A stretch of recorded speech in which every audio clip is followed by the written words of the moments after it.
Bapa di surga, kami bersyukur Tuhan pada pagi siang hari ini, seberapa kami yang sudah berkumpul di tempat ini, kami mau mempelajari firman-Mu. Bapa di surga, urapi berkati kami supaya kami bisa hidup oleh firman-Mu, karena kami sadar bahwa manusia hidup bukan dari roti saja, tapi dari setiap firman yang keluar dari mulut Tuhan. Amin. Karenanya Bapa di surga, berikan roh hikmat, terang dan wahyu bagi kami semua yang ada di tempat ini. Berikan pikiran yang jernih, ketenangan, supaya kami bisa menerima firman Tuhan. Kami mau menanggalkan semua pikiran-pikiran, semua hal-hal yang tidak berkaitan dengan firman Tuhan. Kami mau tanggalkan dalam nama Yesus, dan kami mau buka hati kami, pikiran kami lebar-lebar. Kami mau menerima firman dari Tuhan. Terima kasih Bapak, permuliakan firman-Mu di tengah-tengah kami pada pagi hari ini, supaya nama-Mu saja dipermuliakan Bapak. Dalam nama Yesus kami berdoa, amin. Silakan duduk Bapak Ibu Saudara. Saya mau lanjutkan pelajaran kita mengenai rencana Bapa yang berjaman-jaman, yang sungguh sangat indah, dimulai dari kitab Wahyu, berakhir di kitab Kejadian, ya. Jadi khotbah saya selalu temanya dari awal sampai akhir. Saya lupa bawa itu, tolong ya. Oke. Jadi sementara nanti itu disiapkan. Oke. Mari kita kembali dulu kepada rencana semula dulu, ya. Jadi bahwa manusia diciptakan Tuhan dengan dua hal yang harus kita pahami. Kejadian pasal 2 ayat yang ke-16 17 itu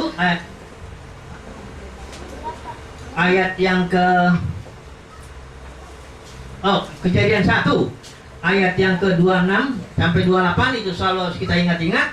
Bahwa yang pertama, manusia diciptakan menurut gambar dan rupa daripada penciptanya, ya, yang pertama. Tapi itu tahu bahwa itu masih merupakan nubuat, belum jadi. Jadi waktu Adam dan Hawa diciptakan, maka Adam dan Hawa belum menjadi serupa dan segambar dengan Tuhan. Perlu proses, ya, panjang untuk membuat manusia menjadi serupa dan segambar dengan Dia. Itu yang pertama yang harus kita perhatikan. Yang kedua, bahwa manusia diciptakan supaya dia bisa berkuasa atas segala sesuatu, ya. Dua poin ini harus selalu diingat-ingat dalam pikiran kita, ya, karena ini sangat penting. Yang pertama, manusia diciptakan, direncanakan, diciptakan menjadi serupa segambar dengan Dia, walaupun pada waktu itu belum, ya. Yang kedua, bahwa manusia direncanakan, diciptakan untuk menguasai atau memerintah segala sesuatu, ya. Jadi Adam Hawa itu pun perlu proses, ya. Adam Hawa perlu, di sini dibilang engkau harus menaklukkan seluruh bumi, bahkan segala yang merayap di bumi. Sementara Adam Hawa masih berdua, dia harus beranak cucu dulu, mendidik anak-anaknya dulu, menguasai dulu segala sesuatu, semua ilmu teknologi supaya bisa menguasai segala sesuatu. Ini dua hal yang akan kita ingat-ingat terus, dan kita mau pelajari bagaimana cara Tuhan memproses semuanya ini. Jadi kita tahu bahwa di dalam Taman Eden, Tuhan taruh dulu manusia dalam Taman Eden sebagai awal dari prosesnya. Ditaruhlah dulu dalam taman, dan ada dua pohon di situ dalam taman itu. Dua pohon yang dua-duanya perlu dimakan, dua-duanya perlu dinikmati oleh Adam dan Hawa, supaya dia nanti bisa menjadi serupa dan segambar dengan Tuhan, supaya dia bisa berkuasa. Jadi dua pohon itu, yang pertama namanya pohon pengetahuan yang baik dan yang jahat, ya. Pohon di sini melambangkan manusia. Kalau manusia makan buah itu, dia akan menjadi seperti itu. Coba sudah lihat di Pengasuh pasal 1, manusia itu seperti pohon. Dia bilang, yang manusia yang mendengarkan firman Tuhan itu, dia seperti pohon yang ditanam di tepi aliran air. Jadi manusia itu seperti pohon. Kalau orang makan buah pohon pengetahuan, dia akan menjadi seorang yang mengandalkan pengetahuan baik dan jahatnya. Dia akan hidup berdasarkan itu. Nanti baru setelah itu pohon kehidupan datang pada waktu Yesus datang itu, ya. Ini gambarnya belum ada, sabar aja. Nanti ada gambarnya ini, lebih enak lihatnya, ya. Yang pertama, Adam harus makan dulu buah pohon pengetahuan yang baik dan yang jahat. Karena Adam ketika diciptakan, dia belum tahu mana yang baik, mana yang jahat. Jadi Adam walaupun dia netral, dia punya hidup yang netral, belum sempurna sekali, belum serupa segambar dengan Tuhan. Dia perlu dulu makan pohon pengetahuan, dan dia boleh baru setelah itu dia makan pohon kehidupan. Jadi yang pertama, kejatuhan itu saudara harus melihat kejatuhan itu dari sudut rencana Bapa. Selama ini kita selalu berpikir kejatuhan itu tindakan suatu kejadian yang malang, suatu kejadian yang celaka, suatu kejadian yang tidak direncanakan Bapa di sorga. Tapi saudara harus rubah konsep saudara. Mari kita buka sekali lagi Roma pasal 8, bahwa kejatuhan itu artinya manusia memang dirancang supaya manusia boleh merasakan apa itu baik dan yang jahat, supaya manusia perlu diproses melalui penderitaan yang panjang supaya menjadi serupa dan segambar dengan dia. Saudara lihat di Roma pasal 8, di situ jelas dikatakan bahwa kejatuhan itu adalah rancangan Bapa di sorga. Bapa di sorga sendiri yang membuat supaya Adam dan Hawa jatuh dulu dalam dosa, merasakan dulu, ya. Roma pasal 8 ayat yang ke-20, firman Tuhan begini. Karena seluruh makhluk, ya, bukan hanya Adam Hawa, karena Adam Hawa jatuh, seluruhnya kena jatuh. Karena seluruh makhluk telah ditaklukkan kepada kesia-siaan. Ini maksudnya jatuh dalam dosa nih, taklukkan dalam kesia-siaan. Bukan oleh kehendak makhluk itu sendiri, maksudnya bukan oleh kehendaknya sendiri, tetapi oleh kehendak dia. Huruf dia ini besar, artinya kehendak Bapa di sorga yang telah menaklukkannya. Jadi Bapa di sorga lah yang merencanakan supaya Adam dan Hawa makan buah pohon pengetahuan yang baik dan jahat, supaya jatuh dulu dalam dosa, merasakan dulu pahitnya itu, tapi dia menjadi dewasa nanti melalui penderitaan itu. Jadi setelah dia jatuh dalam ini, barulah datang ditawarkan lagi pohon kehidupan. Karena setelah jatuh manusia di sini, pohon kehidupan ditutup. Taman Eden ditutup, Adam Hawa diusir, ya, nggak boleh lagi masuk menjamah pohon kehidupan. Baru setelah beribu tahun, ini kalau dihitung dari Adam sampai kepada Yesus, itu kurang lebih ada 4.000 tahun. 4.000 tahun ditutup dulu, baru setelah itu Yesus datang. Yesus bilang ini, Yohanes 10 ayat 10, aku datang supaya mereka mempunyai hidup, ya, dan mempunyainya dalam segala kelimpahan. Jadi manusia setelah makan dia buah pohon pengetahuan itu, dia mengalami maut, ya, itu jenis hidup, ya, ingat ya. Maut itu adalah jenis kehidupan. Suatu jenis kehidupan menurut Ibrani itu suatu jenis kehidupan yang dikuasai oleh iblis, ya. Maut itu yang berkuasa itu iblis. Itu di kitab Ibrani ditulis itu, ya. Jadi kita menjalani suatu kehidupan maut namanya yang dimana dikuasai oleh iblis, ya. Ya, itu makanya orang yang belum bertobat, belum menerima Yesus, belum dapat hidup, dia disebut anak iblis. Karena apa? Karena iblislah bapaknya. Iblislah yang memberikan hidup itu. Iblislah yang berkuasa atas hidup itu. Iblislah yang mengatur kehidupan itu, ya. Kehidupan orang yang belum bertobat. Jadi saudaraku, bahwa tapi kita perlu mengalami itu, ya. Kita perlu mengalami, kita perlu tahu dulu yang baik dan yang jahat. Kita perlu tahu mengalami pahitnya hidup dalam maut itu. Kita harus mengalami dulu dihajar iblis, diserang dan sebagainya. Tapi pada waktu yang tepat, Yesus datang, ya. Dia datang dan dia memberikan hidup kepada kita. Yesus bilang gini, aku datang supaya mereka mempunyai hidup dan mempunyainya dalam segala kelimpahan. Artinya hidup yang Tuhan Yesus berikan itu baru-barunya berupa benih, ya. Setelah itu dia bertumbuh, akhirnya berkelimpahan, kita memiliki damai Kristus, ya. Dalam hidup yang kecil itu terkandung di dalamnya segala hakikatnya Tuhan, ya. Ada kasih, sukacita, damai sejahtera, dan kesabaran, kemurahan, kebaikan, kesetiaan, kelemah lembutan, dan penguasaan diri khusus. Itu semuanya ada di dalam hidup yang Tuhan berikan kepada kita. Jadi waktu kita bertobat, kita terima Yesus, masuklah hidup itu dalam diri kita, tapi masuknya masih berupa benih, ya. Dia belum berkembang, ya. Itu sebabnya perlu bertumbuh, ya. Kita makan, nanti kita belajar caranya bertumbuh, makan firman Tuhan, berdoa terus, lama-lama akhirnya kita timbul damai sejahteranya. Orang Kristen itu kalau baru bertobat, damai sejahteranya belum banyak, ya. Belum banyak, 1 tahun, 2 tahun, belum banyak, ya. Tapi kalau udah mulai 10 tahun, 20 tahun, 30 tahun dia ikut Tuhan, nah, mulai damai sejahtera makin tambah, ya. Damai sejahtera itu semakin tambah, ya. Luar biasa, saudaraku. Ini damai yang beda, saudaraku. Ini damai yang menimbulkan kebahagiaan. Kalau kesenangan itu yang di luar itu dalam jiwa dan tubuh kita rasakan. Tapi damai ini di dalam dia, di dalam batin kita yang terdalam. Ini yang Yesus berikan. Dia di dalam Yohanes Yesus bilang gini, apa ya damai sejahtera ku berikan kepadamu, dan apa yang kuberikan nggak sama seperti yang diberikan dunia. Engkau boleh aja makan kenyang enak, engkau boleh kaya enak, engkau boleh ini, tapi itu tidak bisa dengan dibandingkan dengan yang kuberikan ini. Ini damai yang kuberikan ini kena dalam rohmu, itu akan membuat engkau bertahan hidup sukacita terus, ya. Nggak peduli mau ada uang ada uang, sukacita terus, ya. Mau ada apapun Tuhan, sukacita maju terus, ya, saudaraku, ya. Pokoknya damai Yesus itu luar biasa, saudaraku. Nggak ada yang bisa tahan. Makanya orang Kristen makin disiksa makin maju dia, makin dihajar makin maju. Tapi kalau orang Kristen terlalu dikasih senang, ketiduran dia. Dia terlalu dikasih banyak yang senang, makan enak ya, mobil enak, rumah enak, suami enak, istri enak, anak-anak enak, jatuh dia. Sudah pernah lihat nggak? Ada kalau monyet itu ada dua monyet di atas pohon, terus ada angin, berantem angin ini, angin kasar, angin ribut dengan angin yang lembut yang apa? Dia angin ini bertarung, ayo kita jatuhin tuh monyet tuh. Kalau monyet itu cuma satu. Kita jatuhin tuh monyet yuk katanya. Terus angin yang ini berebutlah mereka ribut. Pasti saya menang. Pasti yang angin lembut itu bilang saya pasti menang. Angin kasar juga, saya juga pasti menang. Oke lah, katanya kita tes saja. Lalu dites lah angin yang angin ribut itu. Saya tahu ada dua di angin ribut. Nah, begitu dihantam itu monyet kena angin itu goyang, monyet kaget emang awalnya. Tapi dia pegang ini. Namanya monyet yang juga monyet pegang terus. Ada terus angin goyang, makin keras monyet itu megang pohon, nggak rubuh-rubuh. Nah, udah itu sudah nyerah katanya. Sudah, sekarang ganti saya. Angin yang sepoi-sepoi kan. Ditiup.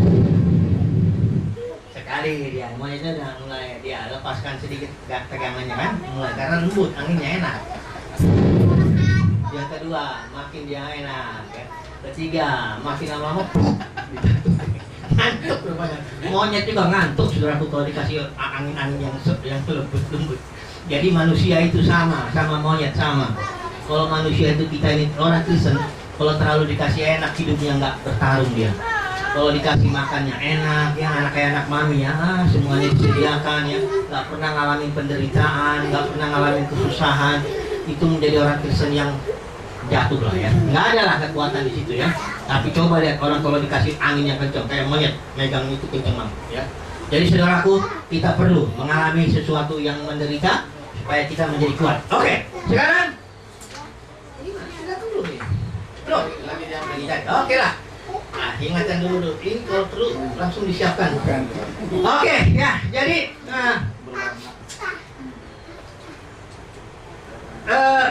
saya buka dulu dari tadi kejadian ya. Sekarang kita coba dulu ke kitab Wahyu, penutupannya dulu ya. Penutupannya dulu dalam proses ini ya. Saya selalu awal dan akhir. Nanti tengah-tengahnya nih, karena tengah-tengahnya agak rumit dia ya. Jadi akhir, awal dan akhir dulu ya. Wahyu pasal 21 itu akhirnya ya. Di akhirnya nah, puji Tuhan. Wah, ini belum buka, belum buka dulu. Ya, belum buka. Akhirnya.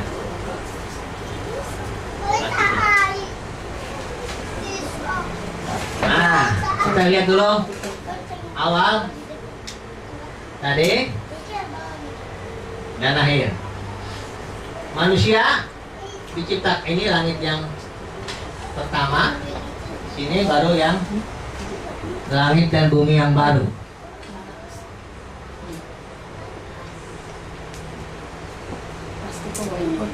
Baru ini langit dan bumi yang pertama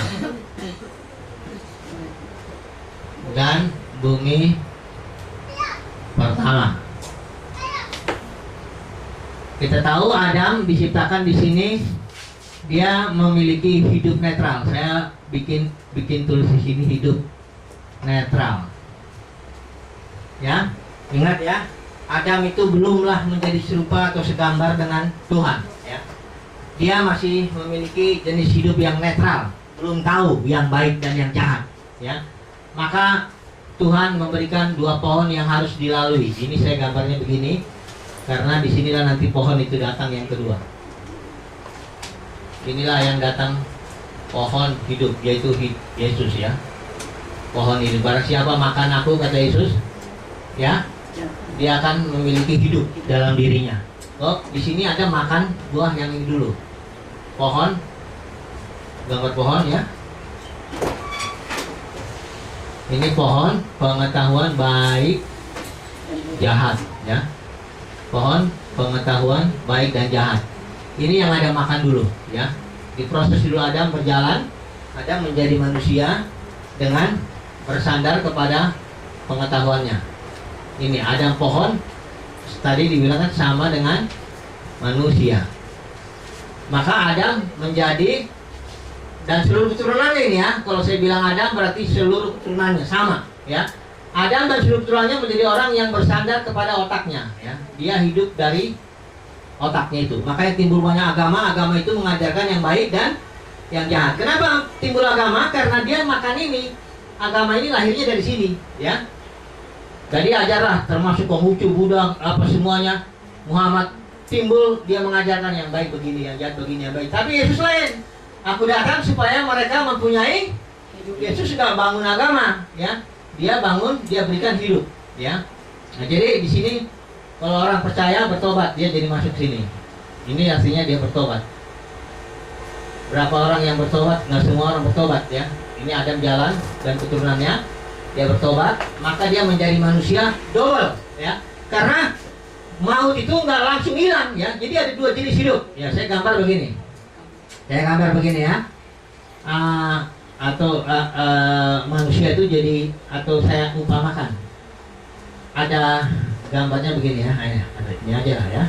Ada dua anjing. Di sini gambar anjing bagaimana dua anjing. Ini anjing putih ya, yang saya anggap anjing putih itu orang yang anjing putih ya. Di sini ada anjing hitam, yaitu dia yang maut ya. Ini saya gambar dua ya. Anjing hitam, terbalik ya, itu yang putih itu. Oke, nah jadi ini anjing putih inilah dia hidup atau Zoe yang kata Yunani minggu lalu itu saya udah jelasin. Inilah yang Yesus datangkan kepada kita, ya. Percaya Yesus dapat ini. Kalau anjing hitam itu adalah maut, itu jenis hidup ya. Jenis hidup juga, ini namanya maut yang dimana iblis yang berkuasa di sini. Nah, oke. Jadi ketika orang percaya Tuhan, dia memiliki dua jenis hidup. Percaya dapat hidup. Ya, di Injil Yohanes itu banyak ayatnya. Percaya, bertobat, memperoleh hidup ya. Karena Yesus datang ya, memberikan hidupnya ya. Oke, jadi Adam sekarang termasuk kita dan keturunannya, kita memiliki dua jenis hidup ya. Yang pertama yang saya lambangkan anjing putih, yaitu hidup Zoe yang diberikan Yesus. Yang kedua anjing hitam yang memang sudah kita makan waktu dari zaman dari pertama diciptakan.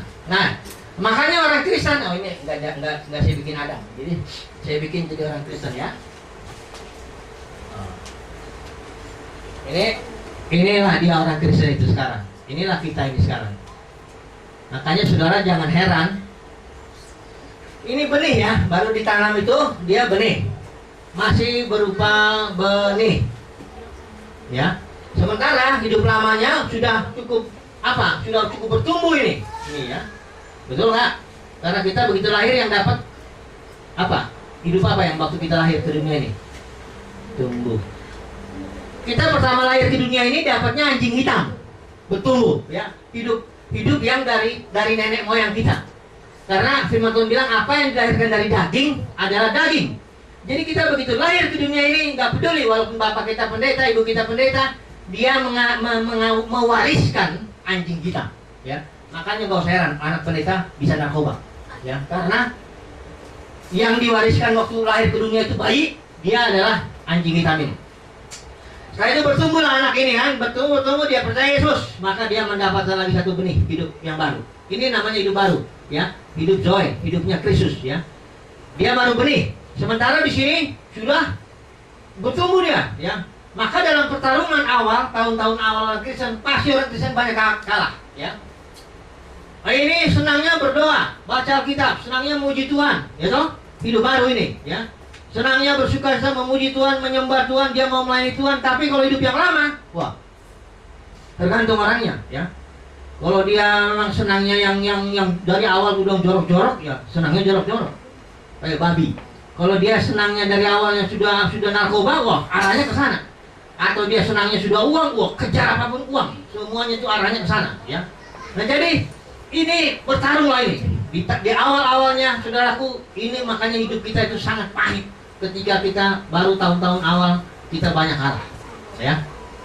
Dan sekarang kita harus bertumbuh, saudaraku. Bagaimana caranya kita mau bertumbuh? Caranya gampang, ya. Karena ini dua anjing ini perlu makan, ya. Kalau anjing ini makanannya apa? Firman Tuhan. Anjing ini makanannya firman juga. Itu yang firman di dunia ini yang lahir, yang datang dari sini. Firmannya itu. Firman itu loh orang dunia ini lewat musik, lewat tari-tarian atau apa seni ya, atau lewat ilmu ya, terus lewat kesenangan ya, mulai dari seks sampai semuanya itu, semuanya ini sebenarnya ada pesannya, ada firman iblis di sini, firman iblis. Bahkan apa, lewat TV, lewat radio, lewat apa semuanya lebih banyak masuk firman iblis ketimbang firman Tuhan ya. Saudara lihat ya. Bahkan kalau pemusik-pemusik rock itu, oh itu dia terang-terangan dia bilang itu dulu pemusik rock ini ada yang apa, nama grupnya Kiss, Kings in Satan Service, atau misalnya dia ACDC, Antichrist, Devil Children, ya. Dia terang-terangan itu, ya, bahwa kami membawa pesan setan, kami sampaikan pesan setan. Nah kalau orang nggak sadar, dia terus tiap hari masuk makan ini, dia makan ini dari pagi langsung makan ini, maka makin lemahlah dia.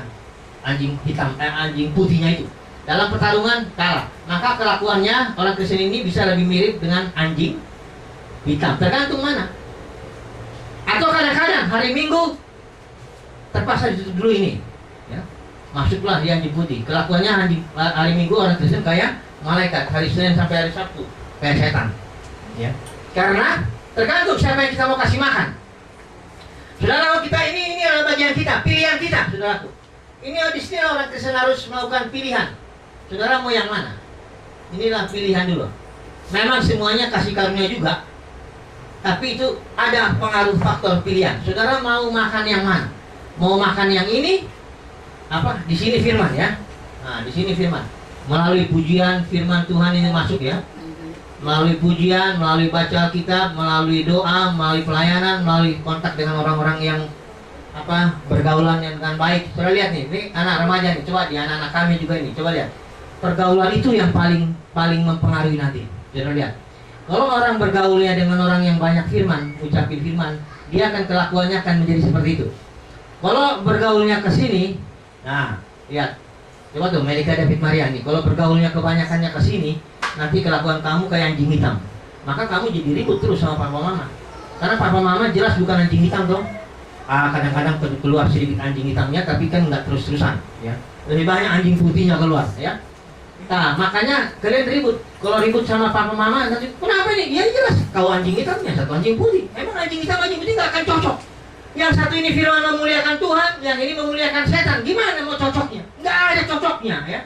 Jadi perang terus ya. Makanya dalam rumah tangga memang begini, mendingan deh kalau dalam rumah tangga sekali yang hitam semua aja dah ya. Kalau emang suaminya setan, mendingan istrinya setan juga. Cocok, ya kan? Betul nggak? Betul nggak Pak Dervi? Kalau suaminya setan, mendingan istrinya setan juga, karena dia cocok. Nggak akan ribut, namanya setan ketemu setan. Ya kita temenan lah kan gitu kan. Tapi kalau setan ketemu dengan yang bukan, itu ribut lah. Habis lah udah ya kan. Nah disinilah saudaraku, pertarungan ini terus berlangsung. Tapi saudaraku, kita harus mesti menang. Karena di sini yang penting ini komitmen kita. Aku mau memilih Tuhan. Itu dulu ya. Kita harus ada suatu semangat ya. Aku mau pilih Tuhan. Wah, biarpun kadang-kadang kita ketarik-tarik ke sini, pokoknya aku mau pilih Tuhan. Ya. Bagaimanapun aku mau bertumbuh dalam Tuhan ya. Aku mau coba tutup kuping ya, nggak mau dengar musik yang brengsek ya, nggak mau dengar apa semuanya pencobaan ini saya mau tutup ya, saya mau terima yang ini. Nah, gitu ya. Melika David Maria ya. Kamu harus belajar ambil keputusan. Papa nggak bisa. Kadang-kadang malam-malam pada tidur pakai ini, musik ini. Sampai kadang-kadang papa copot tutup BB-nya, dia nggak tahu dia tidur. Padahal dia udah saya copot. Saya yakin tuh lagunya itu lagu-lagu Justin Bieber, lagu-lagu. Aduh, yang sekarang itu lagunya makin konyol aja dah. Ya. Kok emang di dalam HP itu juga ada lagu rohaninya? Hanya 1-2. Itu kayaknya nggak keputar itu. Karena kan dia muter terus kan jalan kan sambil tidur ya kan. Udah ketidur yang muter ya kan. Palingnya satu lagu Sari Simorangkir ya, 2 muji Tuhan. Ku yakin kau berfirman itu. Coba sini. Lebih banyak ini yang lebih setannya ini ya. Menanglah setan saudaraku, begitu bangun marah dengan papa mama. Dia nggak tahu bahwa ternyata satu malaman setan masuk. Ya. Saudaraku, ini pilihan. Kembali sekali lagi, anak-anak kita mesti dorong mereka. Ayo pilih Tuhan ya. Kalau pilih ini, tahulah ini nasibnya ini udah pasti ini ke neraka nih nasibnya ya. Kalau ini ke surga. Oke. Jadi coba kita lihat dulu di akhirnya kehidupan ini. Pertarungan ini bagaimana? Karena di sini sebenarnya saudaraku ya, yang bertarung itu adalah Di balik ini siapa yang bertarung? Yesus. Tuh. Yang di sini iblis, ya. Sebenarnya saudaraku, yang bertarung itu, yang real itu sebenarnya ini dengan ini. Ini saya bikin gambarnya itu. Nah, di sinilah dia pertarungan itu. Sebenarnya Yesus dengan iblis yang bertarung, ya. Kalau ada Ellen G. White, dia nulis buku The Great Controversy. Sebenarnya pertarungan dunia ini antara Yesus dengan iblis. Biasa, jagoan kalah dulu, ya. Yesus kalah dulu. Lihat dunia ini sekarang ini berapa orang sih yang ikut Yesus? Kayak film Indi, aduh. Coba, berapa orang yang ikut Yesus? Semuanya lebih banyak ikut iblis, ya. Diperhitungkan yang manusia yang di dunia sampai detik ini sudah ada 160 miliar manusia, diperhitungkan ya dari zaman Adam. Ini kurang lebih 157 miliar sudah masuk ke neraka dengan iblis. Hanya kurang lebih 3 miliar manusia yang masuk bersama dengan Yesus, ya. Pertarungannya belum seimbang, ya. Yesus masih kalah sekarang ini. Jadi kalau ditanya, sekarang menang siapa? Setan apa Yesus? Ya, kalau dunia dilihat jelas menang setan. Lihat, dunia ini kacau balau, ya. Itu karena setan masih menang. Tapi tunggu dulu, pertarungan belum selesai, ya. Saudara, makanya yang ngajarin neraka kekal itu sudah memuliakan iblis, ya. Ini soal pertarungan, ini bukan soal kita, bukan soal kita. Kita ini kayak pionnya aja. Di balik ini siapa? Ini yang sedang bertarung ini dua ini, ya. Jadi, saudara percaya nggak Yesus menang? Amin. Hah? Amin. Kok aminnya sedikit banget? Apa merasa yakin iblis menang? Hah? Kristus pasti menang. Iyalah. Amin. Sabar aja, Yesus pasti menang. Yang di dalam diri kita yang bertarung bukan kita kok. Sebenarnya iblis dengan ini, ya. Iblis dengan Yesus. Nah, di sinilah dia. Di sini, ini dia langit dan bumi baru. Ya, langit dan bumi baru. Coba dulu buka ya, yang sering kita baca Wahyu 1. Wahyu 21 ayat yang ke, saya masih 30 menit lagi, saya tadi 11.40 ya. Coba dulu Wahyu pasal 21. Kita lihat ini kemenangan akhir ini ya. Siapa yang menang ya? Ayat 21 ayat 1, lalu aku melihat langit yang baru dan bumi yang baru ya. Ujung-ujungnya di situ saya nggak baca semua, tapi ayat 4, dan ia akan menghapus segala air mata dari mata mereka ya. Maut tidak akan ada lagi. Ini iblis yang berkuasa maut tidak akan ada lagi ya. Jadi betul-betul habis, karena bagian terakhir, sebab segala sesuatu yang lama itu, artinya yang dikuasai oleh setan, semuanya itu telah berlalu. Itu yang satu ya bagian. Saya baca lagi 1 Korintus 15. Ini satu pasangan ya. Satu pasangan 1 Korintus 15. Ini 1 Korintus 15 ayat 1 Korintus 15 ayat yang ke 20 ya. Dari mulai 20 sampai 28 ya. 28 itu Bapa menjadi semua di dalam semua. Coba lihat di sini. Tetapi yang ayat 20, tetapi yang benar ialah bahwa Kristus telah dibangkitkan dari antara orang mati sebagai yang sulung dari orang yang telah meninggal ya.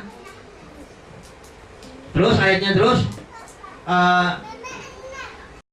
sebab sama seperti maut datang karena satu orang manusia, demikian juga kebangkitan orang mati datang karena satu orang manusia. Sambung terus ya. Ada urutannya ayat 23. Tiap-tiap orang menurut urutannya yang diselamatkan itu. Yang pertama Kristus dulu ya, sebagai buah sulung, bangkit, dia menang. Kedua, mereka yang menjadi miliknya pada kedatangan Tuhan, maka kita inilah gereja Tuhan, dibangkitkan lagi ya, menang lagi yang nomor 2, kelompok kedua. Kelompok ketiga baru yang terakhir ya, kita bersama dengan Yesus melayani. Yang terakhir tiba kesudahannya. Ini kelompok yang terakhir, seluruh manusia akan dimenangkan, dan musuh terakhir itu di situ dibilang adalah maut. Ayat 26, musuh yang dibinasakan ialah maut. Maut ini akan itu jenis hidup yang dikuasai setan, itu akan dibinasakan ya. Ayat 27 jelas lagi, sebab segala sesuatu telah ditaklukkannya di bawah kakinya. Jadi Kristus itu sudah menaklukkan segala sesuatu ya. Akhirnya barulah ayat 28 bagian terakhir, Bapa menjadi semua dalam semua. Jadi Saudaraku, ini dari 2 ayat ini aja ya kita lihat jelas bahwa kemenangan itu pasti di tangan Yesus ya. Yesus bilang kalau aku ditinggikan ya, artinya dimatikan di sini, aku akan menarik semua orang ya datang kepadaku. Enggak sebagian, tapi semua. Hanya ada urutannya. Yang pertama sekarang orang yang percaya dulu, baru setelah itu yang kedatangannya yang kedua ya. Ini kedatangan Yesus Kristus yang kedua. Kelompok lagi baru yang di sini ya. Terus melayani berjaman-jaman ya. Berjaman-jaman sampai akhirnya kemenangan di tangan Tuhan ya. Jadi sekarang ini kita masih hidup di sini. Kita masih hidup di antara ini dengan ini nih. Sebelum antara kedatangan ini. Jadi masih di sini. Dia di sini memang masih kalah. Yesus itu kalah dia ya. Pertarungannya iblis sudah punya pengikut 157 miliar. Dia sendiri baru 3 miliar. Kalau dalam hitungan pilkada udah habis-habis lah ya. Sudah kalah total itu ya. Cuma berapa persen itu dia dapat ya. Yang senang sama Yesus saudara. Lihat aja kebaktian di sini. Kita udah teriak-teriak. Udah berapa minggu ini? Tidak ada juga yang mau datang. Kan padahal semua yang sudah dengar-dengarnya juga nama Yesus ya. Tapi coba kita teriak-teriak nama iblis di sini deh. Bilang, oh di sini ada narkoba, ada ini datang. Coba kumpulin anak muda. Hei anak muda, nanti malam ada acara apa? Pesta ya. Pokoknya apa aja ada, datang orang ya. Tapi kalau bilang ayo kita kebaktian muji Tuhan, udah sampai mampus ya, kita dorong terus susah ya. Karena apa? Karena di zaman ini memang Yesus masih artinya dia mengalah ya. Kadang-kadang saya pikir Yesus mengalah ya. Dia membiarkan seolah-olah kejahatan terus ya. Sekarang ini kejahatan tuh kayaknya, aduh kalau saya nonton TV kadang-kadang aduh Tuhan, orang-orang yang jujur ditindas ya, orang-orang yang habis ya. Sekarang ini yang menang ini apa? Orang-orang pokoknya di mata hukum pokoknya kalau miskin salah aja deh. Pokoknya kalau miskin lu salah ya. Mau apapun juga salah. Tapi kalau kaya bener ya. Kadang-kadang sekarang ini dengan bangga orang macam-macam lah ya. Tapi ya sekarang kita harus bersabar lah ya. Memang Yesus itu masih seolah-olah ya oke lah saya biarkan dulu. Tapi nanti dia akan mulai pertarungan itu terus ya. Akhirnya iblis habis dia ya. Jadi saudaraku, kalau sekarang kita masih memang kita sengsara juga di dunia ini sekarang ini ya. Karena kita melihat posisinya Yesus tadi dikalah-kalahin, dihina-hina.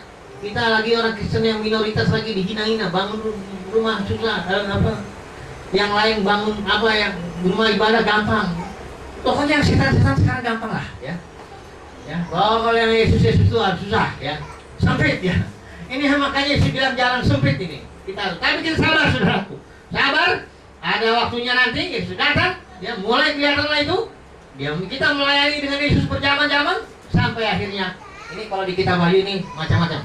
Ini mulai dari materai 1 sampai dengan 7 ya. Ada sangkakalanya juga 1 sampai dengan 7. Ini semua pelayanan nih. Kalau nanti detailnya kita lihat ada cawan 1 sampai dengan 7.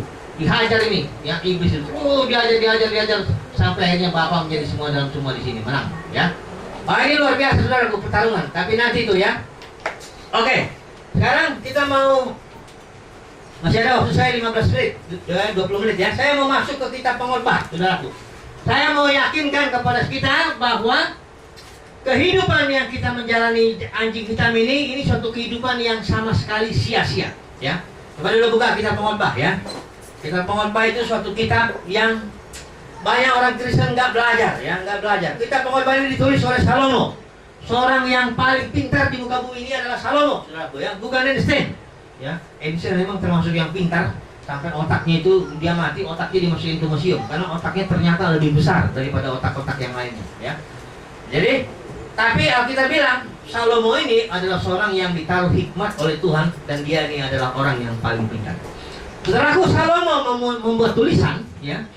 Dia menuliskan, menjelaskan betapa sia-sianya ya orang yang menjalani kehidupan dengan maut ini. Dia pakai istilahnya nggak maut. Dia istilahnya hidup di bawah matahari. Ada kurang lebih 52 kata ungkapan yang seperti hidup di bawah matahari, hidup di bawah langit di kitab Salomo, kitab Pengkhotbah. Kalau kita baca itu, artinya itu adalah hidup di alam maut. Ya. Salomo mau kasih tahu bahwa sia-sia hidup di alam maut, ya, supaya orang Kristen jangan lagi senang ke sini, ya, jangan lagi merasa ingin di sini. Ya. Coba dulu lihat kesia-siaan apa. Yang pertama, sudah lihat pasal 1, Ya. Pasal 1 ayat 17. Perhatikan di situ. Aku telah membulatkan hatiku untuk memahami hikmat dan pengetahuan dan kebodohan dan kebebalan. Nah, dia artinya dia dalam hidup ini, di alam maut ya, dia ingin coba cari pengetahuan. Dia akan coba cari hikmat. Dia akan coba mengerti mana yang bebal, mana yang gak bebal. Nah, kesimpulannya, tapi di ayat itu juga langsung dia bilang gini. Tetapi aku menyadari bahwa hal ini pun adalah usaha menjaring angin. Ayat 18. Karena di dalam banyak hikmat ada banyak susah hati. Dan siapa memperbanyak pengetahuan, memperbanyak kesedihan. Ini dia. Kalau saudara hidup di alam maut, kalau saudara hidup di bawah matahari, engkau tambah pintar, engkau tambah sedih. Ya. Makin bego engkau, makin bahagia engkau. Kalau hidup di alam maut. Betul. Makanya lihatlah orang yang di kampung-kampung umurnya panjang-panjang, nggak stres, ya toh, tahan, ya kan, kerja aja, ya nggak aman, kan, nggak susah-susah terlalu banyak mikir lah, udah kita kerja, bertani, olahraga, coba kalau yang di sini, bangun pagi sudah mata bunyi, botak, mati cepat, ya, itu sekarang HP itu ingat loh, itu bisa membunuh, itu sinarnya itu membunuh, ya, jadi ini udah dibilang, ini pengkhotbah bilang, makanya kalau kita mau menjalani hidup di sini, jangan coba-coba mau tambah pengetahuan, mau sampai PhD, mau sampai apapun, engkau makin banyak pengetahuan makin sedih. Ya? Saya pernah lihat orang pemulung yang sederhana lah ya. Saya yakin dia nggak sekolah lah. Saya pernah lagi ngantar David. Ini David ini, ya ada pemulung. Pemulung itu bapaknya pemulung, dia bawa di depan, ya gerobak. Ada anaknya 2 dalam gerobak itu. Anaknya 3 juga kayak kami juga, ya. Itu pemulung, 2 anaknya di sini, terus istrinya di belakang, bawa yang kecil, ya. Ketawa-ketawa dia, senang-senang ya dia. Dia nggak tahu lah, sedang saya langsung bilang, "Beb, ini waktu itu dia masih kecil, masih SD. Saya suka ngantarin bertiga ini kan." Tuh lihat tuh, saya bilang. Itu jelas dia orang nggak sekolah. Gimana jam sekolah dia masih mesti cari makan, ya. Mungkin juga mereka belum sarapan, ya. Tapi coba lihat muka-mukanya itu, ketawa semua. Bisa ya. Anaknya juga, anaknya di gerobak itu ngapain nggak tahu. Terus yang di belakang juga sambil netain juga, tapi tetap aja suka-suka gitu ya. Coba bayangkan yang di mobil Alphard, lihat muka-mukanya yang di mobil mewah itu karena gelap aja. Kalau kita buka lihat mukanya sungguh-sungguh kayak setan semua muka itu. Nggak bahagia ternyata. Makin banyak pengetahuan makin pintar ya, makin susah, makin banyak kesedihan. Ya. Makanya jangan coba-coba yang mau cari ilmu banyak-banyak tapi ninggalin yang ini, hati-hati, ya, hati-hati. Itu yang pertama, ya, sia-sianya ya. Ini. Tapi ya oke lah, kita sambung lagi dulu. Yang sia-sia yang kedua, pasal 2, ya. Ini pokoknya bilang, aku berkata dalam hati, mari, aku hendak menguji kegirangan. Nah, sekarang ya, nikmatilah kesenangan. Nah, ini dia pokoknya bilang. Sekarang dia mau hidup dalam alam maut, bawah matahari, tapi saya mau senang-senang. Oh, kesenangannya pengkhotbah nggak pernah tanggung itu ya. Dia bikin apa? Kebun-kebun, ya, kolam-kolam. Baca tulisan tuh, ya, bikin kaya-kaya semuanya apa? Istana semua. Waduh, ya. Sampai semua ya, kambing domba apa semuanya. Apalagi tuh? Bukan emas, perak. Emas, perak, apa semuanya lah ya. Pokoknya ya, istri pun 1000 kumpulin ya. Apalagi kalau cuma 2 sia-sia sekali itulah ya. Nggak ada gunanya. 1000 pun tidak ada gunanya. Bayangkanlah itu. Semuanya ngumpulin di sini. Kesimpulannya sia-sia. Orang yang cari kesenangan sia-sia ya. Makanya carilah Yesus, jangan kesenangan. Karena lihat, pokoknya bilang semuanya sia-sia. Malah dia bilang ayat 6 ya, ada satu kemalangan kata dia bilang ya. Orang dikaruniai oleh Tuhan, pasal 6 ayat 2, kekayaan, harta benda, kemuliaan, dia tidak kekurangan apapun yang diinginkan ya. Tapi katanya orang itu nggak diberikan Tuhan karunia menikmati ya. Akhirnya pokoknya bilang anak bubur lebih bagus daripada orang itu ya. Ada banyak, ada teman saya pernah sekali dia khotbah di rumah orang kaya ya. Orang kaya ini habis khotbah makanannya banyak sekali, makanannya itu ya, mulai dari makan mungkin ala Eropa, ala Amerika, ala kadarnya, ala semuanya, ala semua. Dia makan lah. Si pengkhotbah ini teman saya kan, wah, ada makanan habis gini khotbah dia bercapek teriak-teriak, udah makan semua kan, dirasain. Tiba-tiba dia datang ke rumah yang tuan rumah. Pak, kok bapak nggak makan katanya? Ini begitu banyak, aduh saya udah ada kolesterol, udah nggak bisa begini, asam urat, ada lagi macam-macam. Jadi bapak makan apa? Saya cuma makan bubur katanya. Aduh, dia bilang ini nggak punya karunia menikmati. Dia punya begitu banyak, nggak bisa dinikmati. Tapi pengkhotbah yang ini nih nggak punya apa-apa, dia menikmati. Jadi yang penting sekarang ini kita menikmati aja lah ya. Nggak perlu banyak mobil, tapi kalau bisa menikmati, puji Tuhan ya. Karena sia-sia di sini ya. Memiliki apapun juga kalau tidak menikmati, sia-sia ya. Masih lagi banyak sia-sia ini. Pokoknya suruh baca aja semua di sini. Semua yang dilakukan di sini sia-sia ya. Sia-sia semuanya. Jadi mari kita kejar yang ini ya. Hidup di dalam Kristus, tidak sia-sia. Ada lagunya itu. Hidup ini tanpa Yesus tak memiliki katanya. Jadi artinya hidup yang di sini sia-sia, milikilah Yesus. Oke? Jadi putuskanlah hari ini supaya aku mau iring Tuhan. Sebelum masuk 10 menit lagi saya mau jelaskan. Kalau saudara pilih Yesus, saudara sedang pilih salib. Ingat ya, kemenangan itu nggak mungkin lewat ini. Nih dia. Ini simbol kemenangan ya. Kalau saudara milih setan, memang nggak lewat salib ya. Saudara milih setan, milih musik enak, milih ilmu yang enak, milih apa, seks, up semuanya sini ya. Nggak ada yang salib. Tapi kalau saudara milih Yesus, Yesus bilang, siapa yang mau ikut aku, pilih ini. Ini kemenangan nih. Lu perhatikan ya. Ini kemenangan. Kalau dengan salib inilah ya, semua persoalan beres. Karena orang mati. Ya. Kalau orang pikul salib dia mati, enggak. Orang mati itu udah beres, enggak ada lagi persoalannya. Coba sudah lihat orang mati di sini, ya. Dia nggak akan punya persoalan makanan, minuman, enggak, karena dia akan sudah mati. Dia nggak ada persoalan gampang tersinggung. Saudara injak-injak dia begini, dia nggak tersinggung, ya. Saudara apa yang tersinggung? Dia nggak pernah matanya nggak lagi apa sol-sol kawin, sol-sol, nggak ada lagi persoalan. Kenapa? Karena dia sudah mati, dia sudah menang, ya. Caranya mau menang itu sudah rupanya sederhana, sudah. Matilah engkau. Kalau engkau mati, wah, saudaraku, barulah kita bebas ya. Selama engkau hidup, anjingmu yang hitam ini hidup, wah, terus ya. Yang disalib di sini bukan anjing putih ya, jangan salah saudaraku ya. Yang disalib di sini anjing hitamnya ini di bawah nih, disalib di sini, di gambar anjingnya. Ya, gambar anjing lah ini pokoknya. Ya, nah, anjing hitamnya ini yang disalib. Ya, kalau anjing hitamnya nggak ada lagi kan udah bahagia toh. Suami istri coba, nggak ada anjing hitamnya lagi. Tahu istri saya mau bersaksi itu, tadinya dia banyak anjing hitamnya. Betul, nggak apa-apa kan kalau saya saksikan di sini. Ya, dulu dari tahun 2000 berapa?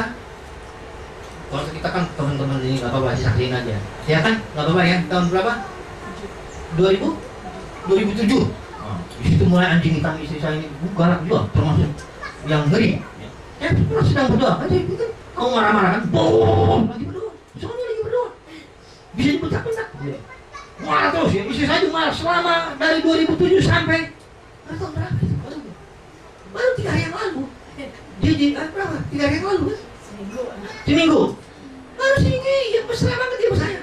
Diurut-urutin saya gitu.